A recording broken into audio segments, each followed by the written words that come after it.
Welcome in to another episode of my Dynasty Fantasy Football YouTube. Today I have my 5 takeaway series covering 5 Dynasty topics. As always, make sure to subscribe to the channel if you haven't. Let's go.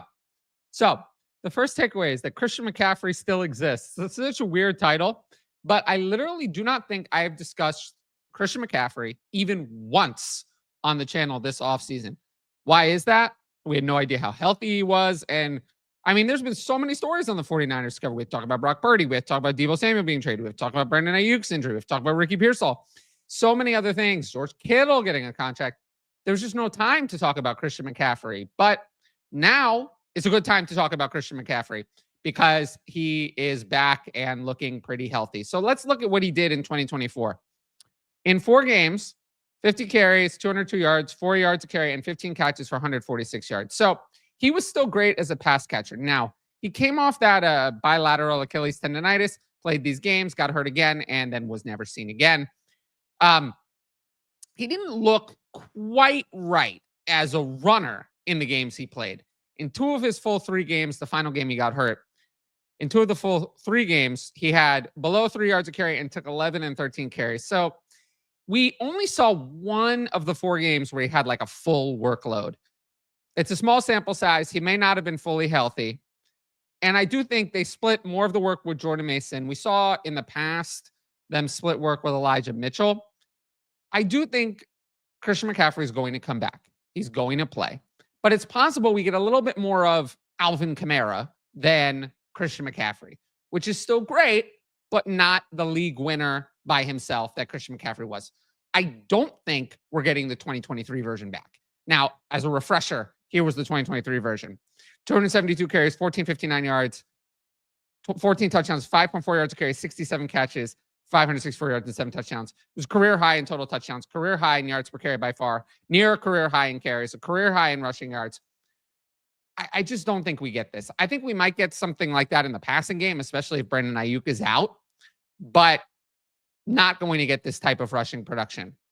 This would, even the lesser version of Christian McCaffrey would still be a clear fantasy RB1, but maybe not a top 3 running back. Now, what is my takeaway from this?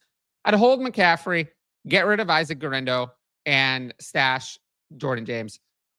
For me, I think CMC's a hold for now. I think he's going to gain some value when we get to the redraft part of the calendar, i.e. August, late August. Christian McCaffrey will probably be ranked as a top 5 running back in redraft, first round redraft pick. People are going to start to remember what his value can be, and that's the moment to sell. I don't want to see it. I don't want to see it because if we see it and he's not good or gets hurt again, that's it. It's over, finished, done. So I don't want to risk having Christian McCaffrey on my roster week 1, but I think the sell window is in August, not now. As for Guerrero, I don't know. I'm not a big fan of Guerrero. He feels like the light version of the CMC role, the same injury durability concerns, a lot of those with Guerrero. I like Jordan James. Profiles more to me as a Jordan Mason type replacement. If they're going to have someone complement CMC, I think that might have been why they drafted Jordan James. And they used Elijah Mitchell in that banger non-pass catcher role at times as well. So they have done it before. I think they're going to have to do that to keep Christian McCaffrey upright. So Jordan James to me could be someone we see in that role. And we know that every running back except Tevin Coleman, who gets playing time in the 49ers offense, is successful. So if Jordan James gets run, he will be successful. Now, Stefon Diggs, I want to talk about Stefon Diggs because now he's back. He's back today, which is a great moment for this, actually. I discussed Stefon Diggs as a dynasty sell back on March 26th when he signed with Patriots. We found out a lot of bad things since then that make that look even better. But let's take a look at what Diggs did in 2024. In 8 games, 47 catches, 496 yards, 3 touchdowns, 64 targets, 5.9 catches, 62 yards a game. Left the final game early with the ACL tear. Competed for targets with Nico Collins, a healthy Tank Dell. He averaged 8 targets a game. He was still good. I mean, 15.2 fantasy points a game, 17th among wide receivers. But this was in the past. This was in the past before the ACL tear on an old team. We know that Diggs' contract guarantees can be voided due to his ACL recovery. It didn't come immediately out after the signing, but the Patriots can get away with only owing him $4 to $5 million if they fail his physical. Now, it's probably not going to happen. I'm not saying he's going to be cut. He's back at OTAs today. And then there was the boat nonsense, all of these other things. I don't know what's going on with all of that. But for me, I'm not going to probably waste time on Dynasty sales talking about Stefon Diggs again. I did that video already, but this is actually a good moment. He is back at camp today. He's running. Woo, you're going to see video on X. Diggs is running. Wow, how exciting. We don't want to roster 31 going on 32-year-old wide receivers coming off massive injuries going to new teams. Do those players ever succeed? Ever? Even once? Ever? What is the track record for that player succeeding? Already kind of in decline. He's not what he was. How often does that player ever succeed? Ever. Never, right? I mean, that player never succeeds. Most wide receivers, except for the Hall of Fame, elite of the elite, your Larry Fitzgerald, Jerry Rice types. Other than that, it's 32 and finished. So I don't think Stefon Diggs is in that group. So I would be looking to move on from Stefon Diggs. Maybe today is the day. He's running. Woo, yay, great running. I'm glad he can still do that. But the odds that Stefon Diggs is good for your fantasy team in any way is slim to none. So I would be getting rid of him for anything you can get while you still can. Maybe today's the day. I'm sure there'll be other days where there's some hype. Get rid of him. If somehow you have any Stefon Diggs, if you're taking my advice, you probably don't have any. But regardless, I would be getting rid of him. Now, my next take, a little bit more of a positive one. Cedric Tillman has a huge opportunity in 2025. So I talked about him before the draft, but we'll review it a little bit. He flashed in 2024 for a few games. He played 11 games, 29 catches, 339 yards, 3 touchdowns, 49 targets, 2.6 catches, and 30.8 yards a game. But that's not the true story, right? He barely played until the Amari Cooper trade. In the first 6 games, he totaled 3 catches for 9 yards. So he was on the bench. But then Amari Cooper was traded. And in the 4 full games he played after that, he averaged 6 catches, 75.5 yards, and 10 targets a game with 3 touchdowns. So that's really good. It would have paced for 102 catches, 1,284 yards, 13 touchdowns, and 170 targets over a 17-game season. And of course, we know that Jerry Jeudy was good also in that time, but the full Jerry Jeudy breakout did not happen until after Cedric Tillman got his concussion and never came back. But this is relevant now because the Browns failed to draft any relevant wide receivers in the 2025 NFL draft, and they signed Deontay Johnson in free agency to a tiny 1-year contract. Now, I was looking into the Browns OTAs this year. There was a lot going on. I saw many things. I saw 4 quarterbacks playing. I saw, a lot going on with the Browns. What I didn't see was Deontay Johnson. I didn't see him there. I didn't see him. So that doesn't sound so good. A player who was on a zillion teams last year, he caused a lot of problems in every single destination. Maybe he should have shown up to OTAs. That would have been good. I think that he didn't do that. So I'm not really anticipating anything useful from Deontay Johnson. I do think that Cedric Tillman, considering they didn't draft anyone in the NFL draft, will step up as the wide receiver 2 this year. Now, a lot of people are saying, well, the Browns quarterback situation is bad, so we don't want this player. Might do another video on Tillman. I talked a little bit about it on my previous video, how he was a solid prospect coming into the NFL. Was drafted in the 3rd round, had a lot of talent. But I think the Browns' disastrous quarterback situation, and we have to acknowledge it is a disaster, is holding down the price of Tillman and Jerry Jeudy, maybe David Njoku as well. The real question with Cedric Tillman is what caused the breakout. Was it the switch away from Deshaun Watson to Jameis Winston specifically? Was this all just because of Jameis Winston? Or was it the Amari Cooper trade shifting the offense and opening up an opportunity for Tillman? The problem is it's hard to kind of tease that out because those happened within a week of each other. So it's hard to say which of those things is responsible for Cedric Tillman's breakout, especially since it happened in a small sample size.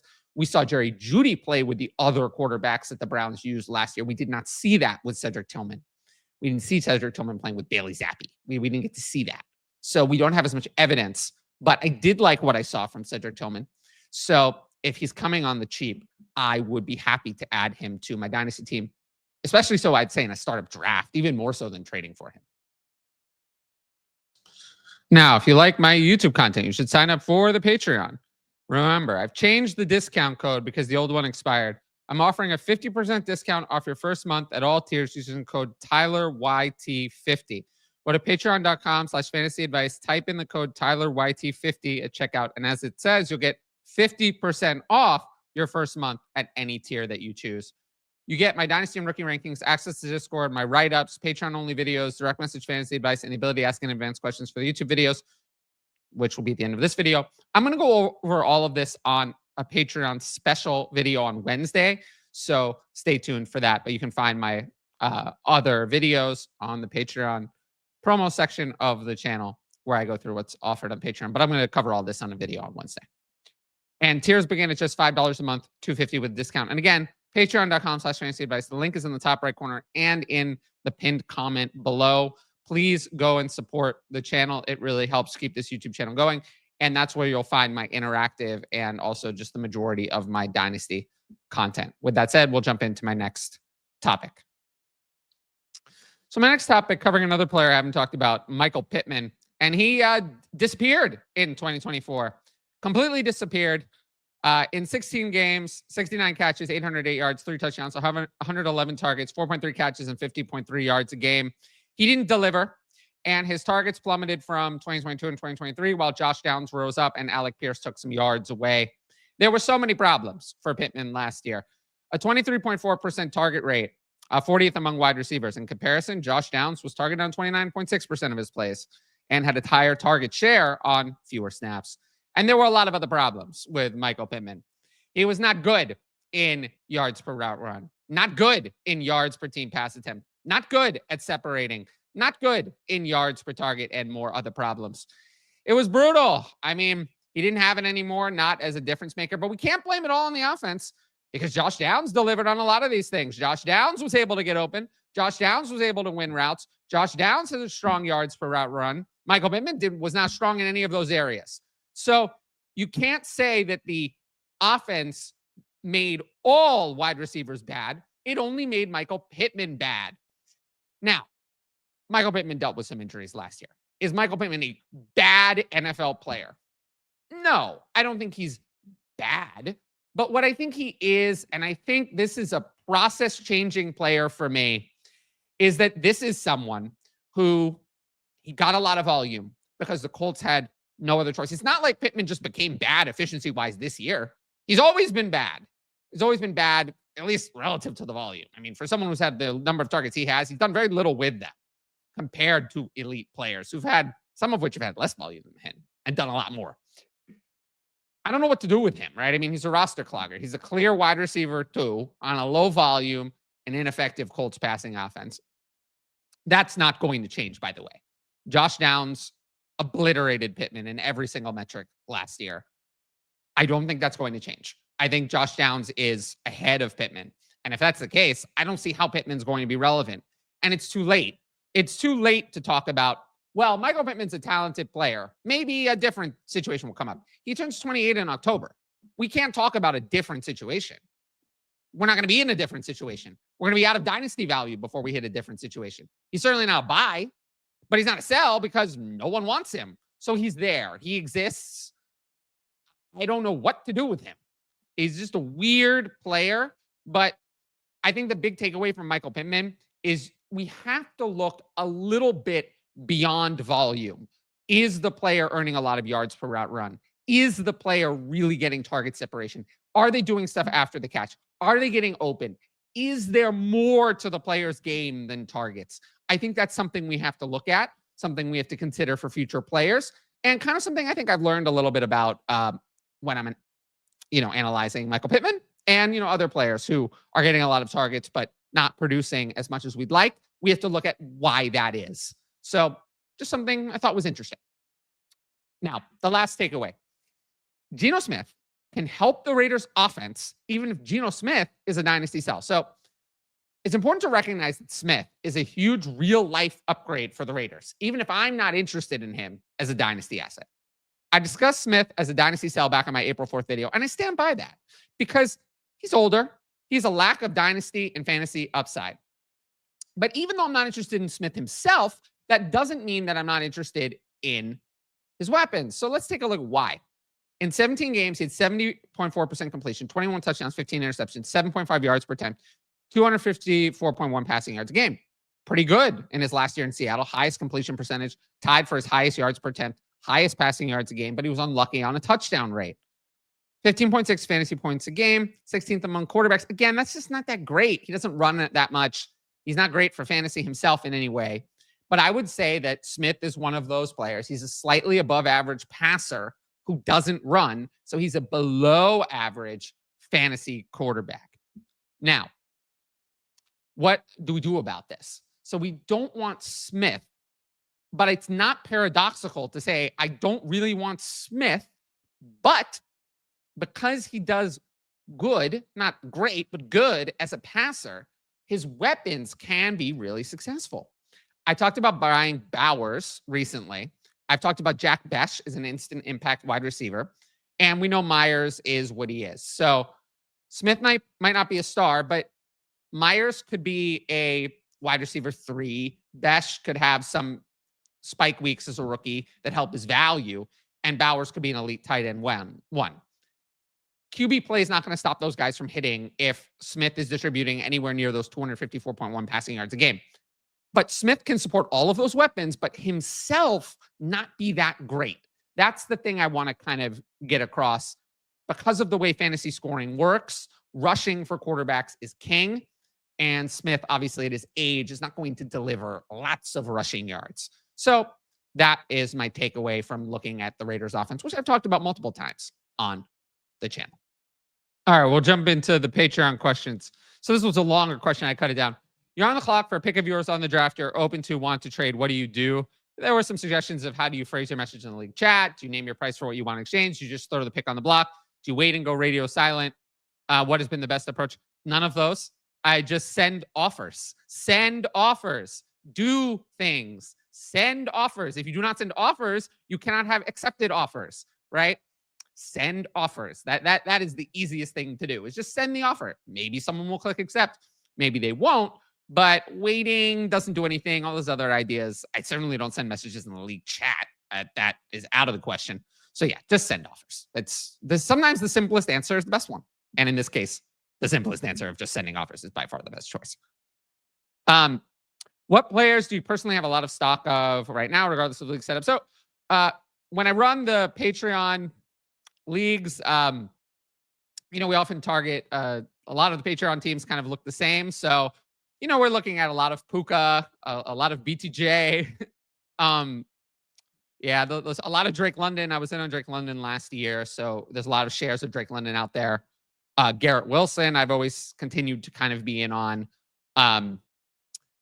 Tua, because I think he's not dead. So I think that's another player that ends up showing up a lot. Roma Dunze. Just go through my buy videos. Go through my buy videos and pick out the players from my buy videos. It'll be a lot of those guys. And of course, a lot of rookies, because I like having rookie picks. Any advice for finding a new league to play in? Well, I've started a bunch on the Patreon. I don't commish those, but I've started good community leagues from my Patreon, patreon.com/fantasy advice, and use the code TylerYT50 to sign up there. As for outside the Patreon, honestly, I don't really do that. I would have said Twitter, X. I don't know about that anymore. So outside of join the Patreon and join a Patreon league of mine, I'm not really in the business of finding other dynasty leagues in other ways. So I don't really know anything about that. But yeah, unfortunately, it's not really Twitter anymore, sadly. And this last question I thought was interesting because of the way it was phrased. Outside of price, why are we interested in a player like Downs, but not a player like Flowers? And, Downs I've talked about as a buy, whereas Flowers, not so much, because they offer a similar floor, ceiling, and age. Well, you answered your question in the question. Outside of price. Price is the reason. That's it. Price. Downs is cheap. Flowers, people still see as having the ceiling. Oh, no. There's no ceiling with Zay Flowers. It's the same problem, actually. The same lack of volume issue for Zay Flowers. So price. Flowers cost twice as much. So you answered your question right there. And everything I do is all about price, right? I mean, price is what dictates your dynasty buying and selling, right? I mean, sure, there are certain types of assets I just don't want. I do not want Joe Mixon, right? I mean, I don't want Joe Mixon. I don't care what the price is. I'm not going to want Joe Mixon at the price it costs. I'm not going to draft Cam Scatterbull, a 4th round running back, in the early 2nd round. It's not going to happen. So there's certain asset types that I'm not going to want. But most of the time, outside of those rare scenarios of things I just don't want, it's price. Price is the answer. So you answered your own question. I do think there's a lot of similarities between those players. In terms of what their ranges of outcomes could be, Flowers maybe a little bit higher, but not what his value says higher. So yeah, price. Now, if you like the video, make sure to support the channel by subscribing, and don't forget to hit that notifications bell so you can be notified about all my exciting content that drops. I hope we're kind of enjoying the content on the channel. I'm trying to be a little bit less scripted. I'm not scripting out every word like I used to. So I hope you're enjoying the YouTube content. If you want my best fantasy advice, make sure to subscribe to the Patreon. Dynasty content year-round, of course, rookie content, write-ups, everything, and redraft and start-sit content during those times of year. 50% discount at all tiers using code TylerYT50.